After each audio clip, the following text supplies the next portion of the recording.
Hello friends, എന്നിട്ട് പുതിയ വീഡിയോയിലേക്ക് എല്ലാവർക്കും സ്വാഗതം.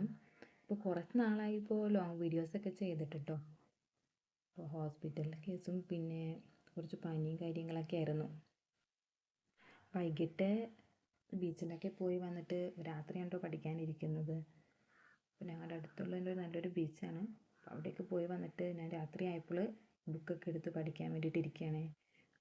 അപ്പോൾ ഇന്ന് ഞാൻ ഇന്നത്തേക്ക് മാത്രമുള്ളൊരു ടു ഡു ലിസ്റ്റ് തയ്യാറാക്കിയിട്ടുണ്ട്. അതായത് ഇന്ന് പഠിക്കാൻ വേണ്ടി മാത്രം കേട്ടോ. എപ്പോഴും നമുക്ക് ടൈം ടേബിൾ അനുസരിച്ചിട്ട് പഠിക്കാനൊന്നും പറ്റുന്നില്ല.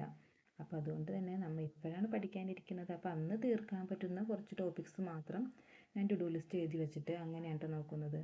അപ്പോൾ ഭരണഘടനാ നിയമനിർമ്മാണ സമിതിയും ആമുഖവും പിന്നെ നമ്മുടെ എക്കണോമിക്സിൽ നിന്ന് പഞ്ചവത്സര പദ്ധതികളും അതാണ് പഠിക്കാൻ ഉദ്ദേശിക്കുന്നത് കേട്ടോ. അപ്പോൾ ഞാൻ നേരത്തെ വായിച്ചിട്ടുള്ള പോർഷൻസൊക്കെ തന്നെയാണ് കേട്ടോ. ഇതിനു മുമ്പ് ഡിഗ്രി പ്രിലിംസിന് എക്സാമിന് വേണ്ടിയിട്ടും നമ്മുടെ LDCക്കൊക്കെ വേണ്ടിയിട്ടൊക്കെ വായിച്ചിട്ടുള്ള ഭാഗങ്ങളൊക്കെ തന്നെയാണ്. അപ്പോൾ എന്നാലും നമ്മൾ ഇപ്പോൾ ഇനി കമ്പനി ബോർഡ് അസിസ്റ്റൻറ്റിനാണെങ്കിലും LGSനാണെങ്കിലും ഇതൊക്കെ വരുന്നതാണല്ലോ. അപ്പോൾ കമ്പനി ബോർഡ് അസിസ്റ്റൻ്റാണ് മെയിനായിട്ട് ഫോക്കസ് ചെയ്യുന്നത്. പക്ഷേ നമുക്ക് അസിസ്റ്റൻറ്റ് കഴിഞ്ഞിട്ട് എന്തായാലും LGSൻ്റെ ഒരു ടൈം ഉണ്ടായിരിക്കും.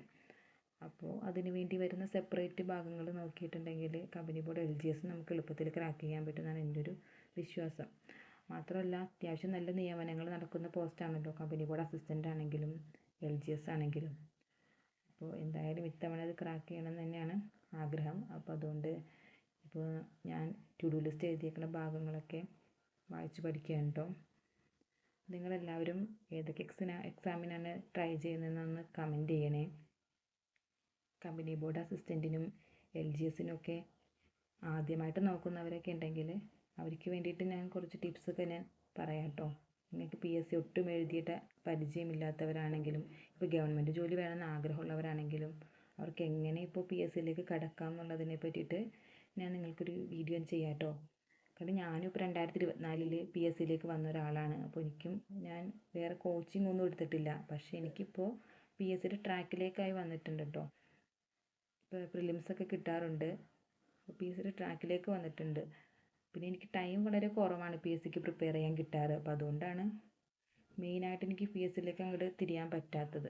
അപ്പോൾ എന്തായാലും ഈ ഒരു അവസരം നമ്മൾ എന്തായാലും ഉപയോഗിക്കണം എന്ന് വിചാരിക്കാം കേട്ടോ. ദേശീയ വരുമാനം ഉണ്ടായിരുന്നു ഞാൻ എക്കണോമിക്സിൽ പഠിക്കാനായിട്ട്. ദേശീയ വരുമാനമൊക്കെ ഞാൻ നേരത്തെ പഠിച്ചിട്ടുണ്ടായിരുന്നു കേട്ടോ. ദേശീയ വരുമാനത്തിലേക്ക് ക്ലാസ് കണ്ട് പഠിച്ചിട്ടുണ്ടായിരുന്നു. അപ്പോൾ നമ്മുടെ റാങ്ക് ഫയൽ ലക്ഷ്യയുടെ റാങ്ക് ഫയലാണ്. അപ്പോൾ റാങ്ക് ഫയൽ വെച്ചിട്ട് അതൊക്കെ വായിച്ച് മനസ്സിലാക്കി പഠിക്കണം കേട്ടോ. പിന്നെ ദേശീയ വരുമാനം പഠിക്കുമ്പോൾ നമ്മൾ എപ്പോഴും ഇക്വേഷൻസൊക്കെ പഠിക്കണം. പ്രത്യേകിച്ച് ഡിഗ്രി ലെവൽ എക്സാം ആണെങ്കിൽ നമ്മൾ ഇക്വേഷൻസൊക്കെ ഉറപ്പായിട്ടും പഠിക്കണം കേട്ടോ. കാരണം ഇത് വെച്ചിട്ട് എപ്പോഴും ക്വസ്റ്റ്യൻസ് ഉണ്ടാവാറുണ്ട്. അപ്പോൾ അത് സെപ്പറേറ്റ് ഒരു നോട്ടിൽ എഴുതുന്നത് നല്ലതായിരിക്കും. ഞാനിപ്പോൾ അങ്ങനെ നോട്ടിലൊക്കെ എഴുതി വെച്ചിട്ടുണ്ട്.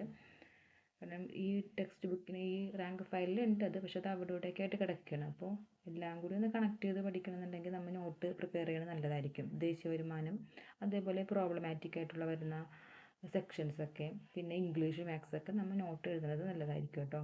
എല്ലാത്തിൻ്റെയും നോട്ട് എഴുതാനായിട്ടാണെങ്കിൽ നമുക്ക് ടൈം അനുസരിച്ചിട്ട് അങ്ങനെ ചെയ്യാവുന്നതാണ് കേട്ടോ. ഇപ്പം എനിക്ക് അതിനുള്ള ടൈം കുറവായതുകൊണ്ട് ഞാൻ പ്രോബ്ലംസൊക്കെ വരുന്ന ഭാഗങ്ങളും പിന്നെ ഇംഗ്ലീഷും ഒക്കെ മാത്രമായിട്ട് നോട്ടായിട്ട് തയ്യാറാക്കുന്നത്. ബാക്കിയൊക്കെ നമ്മൾ വായിച്ച് തന്നെ പഠിക്കുകയാണ്. പിന്നെ ലക്ഷ്യയുടെയും പിന്നെ പല യൂട്യൂബ് ചാനൽസിൻ്റെ ക്ലാസ്സൊക്കെ കണ്ട് നമ്മൾ പഠിക്കുന്നുണ്ട്. PYQs ചെയ്യണത് വളരെ നല്ലതായിരിക്കും കേട്ടോ. PYQs നമ്മൾ vocabPDM അങ്ങനെ പല ടെലിഗ്രാം ചാനൽസിൽ കിട്ടും. അപ്പോൾ അതൊക്കെ നോക്കിയിട്ട് PDF ഒക്കെ നോക്കി PYQസിൻ്റെ ഒക്കെ ചെയ്യാൻ പറ്റും. ഇപ്പോൾ നിങ്ങൾക്ക് PYQs ചെയ്യുന്നതിനെ പറ്റിയിട്ട് വലിയ ധാരണയൊന്നും ഇല്ലെന്നെങ്കിൽ നമുക്ക് PYQൻ്റെ ബുക്ക് മാത്രമായിട്ട് വാങ്ങിക്കാൻ കിട്ടും കേട്ടോ. അപ്പോൾ അതിൽ നിന്ന് കിട്ടും.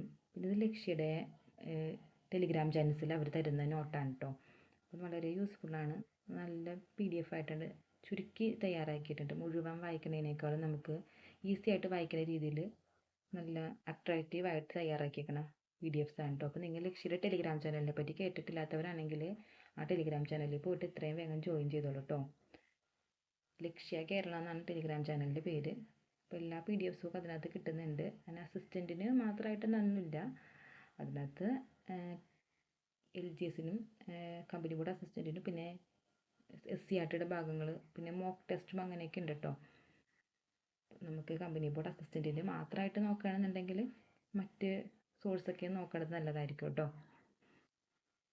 അപ്പോൾ ഞാൻ പഞ്ചവത്സര പദ്ധതികൾ ഇതിനു മുമ്പ് നമ്മൾ പഠിച്ചിട്ടുള്ള ടോപ്പിക്സ് ഒക്കെ തന്നെയാണ്, എന്നാലും നമ്മളത് ഒന്നും കൂടി നന്നായി പഠിക്കുകയാണ് കേട്ടോ. ഒന്നാം പഞ്ചവത്സര പദ്ധതിയും രണ്ടാം പഞ്ചവത്സര പദ്ധതിയും അങ്ങനെ എല്ലാ പഞ്ചവത്സര പദ്ധതികളും നമ്മൾ പഠിച്ചുകൊണ്ടിരിക്കുകയാണ് കേട്ടോ. അപ്പോൾ എൻ്റെ ചാനൽ ആദ്യമായിട്ട് കാണുന്നവരെല്ലാവരും ചാനൽ സബ്സ്ക്രൈബ് ചെയ്യണേ, സപ്പോർട്ട് ചെയ്യണേ. Thank you.